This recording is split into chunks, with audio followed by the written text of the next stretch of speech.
This presentation is about men who have sex with men. We're going to be talking about men who have sex with men.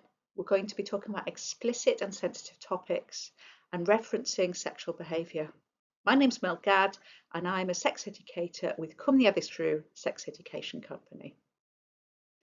So why do we use the men who have sex with men term? Well, men who have sex with men are men who engage in sexual activity with members of the same sex, regardless of how they identify themselves.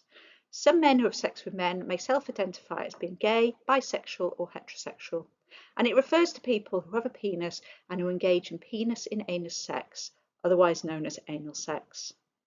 The identifier men can refer to cisgender and transgender men. So why are we focusing on men who have sex with men?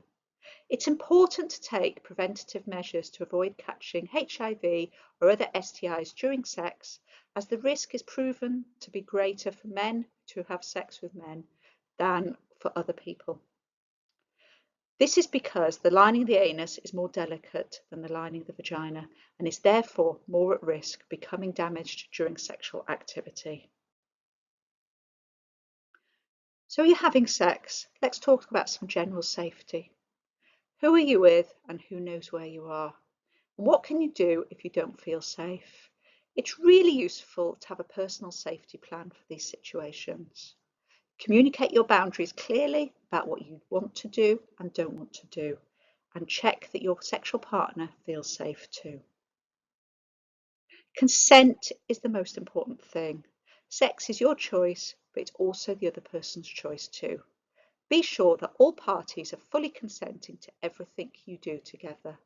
An absence of a no is definitely not a yes.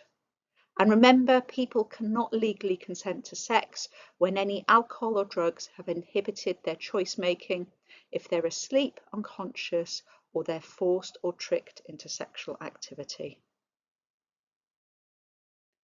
Have a think about your sexual health. How can you reduce the risk from a sexual encounter?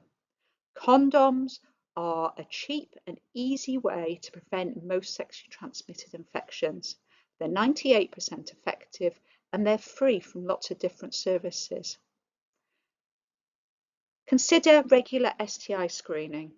The Public Health Wales Test to Post scheme will post an STI kit to you, and there's details about that later in this presentation. Friction injuries and tears in the anus can increase the risk of STI transmission. Consider using water-based lube, especially for anal sex and anal penetration. And taking PrEP will reduce your HIV risk, and there'll be more details about that in a minute. We all need help in an emergency, and if you feel you've been exposed to HIV, that PEP is available, and we'll talk about this later too.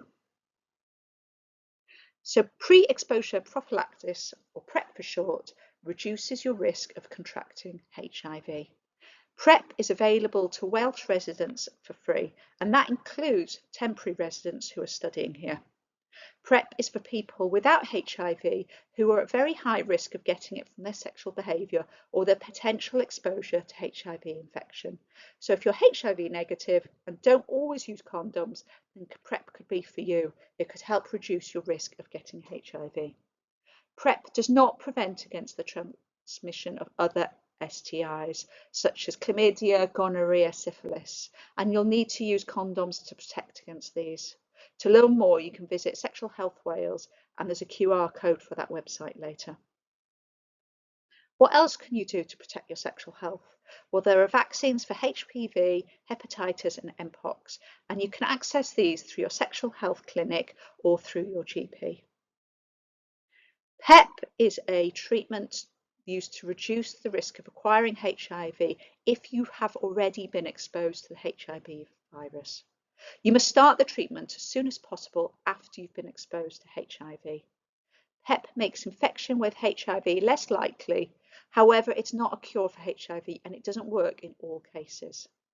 PEP is available for free, but only given to people who meet certain criteria about its use. The best place to get PEP or advice about PEP is a sexual health or HIV clinic, and there's details about how to access these later on in the presentation. If you need PEP over the weekend or outside the place you normally live, then clinics will often be closed. The best place to go then is a casualty or emergency department. Useful organisations for information about sexual health can include Prepster, iBase and PEP. Here are the websites where you can find this information.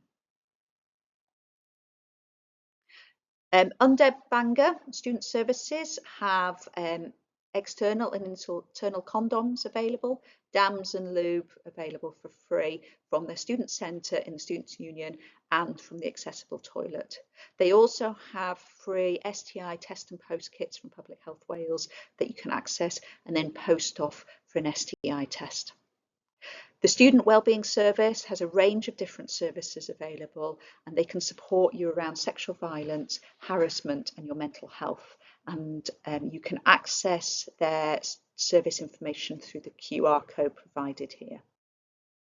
Your local health board is called BCUHB, and they have a range of services that you can access if you're resident in the area. Again, the QR code here will take you to their webpage.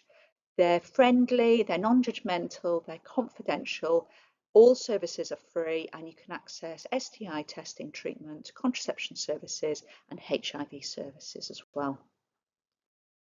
Public Health Wales have a sexual health website called Sexual Health Wales, and from that website you can order free test and post STI screening, and you can access free condoms via post, and you can also access a range of sexual health information.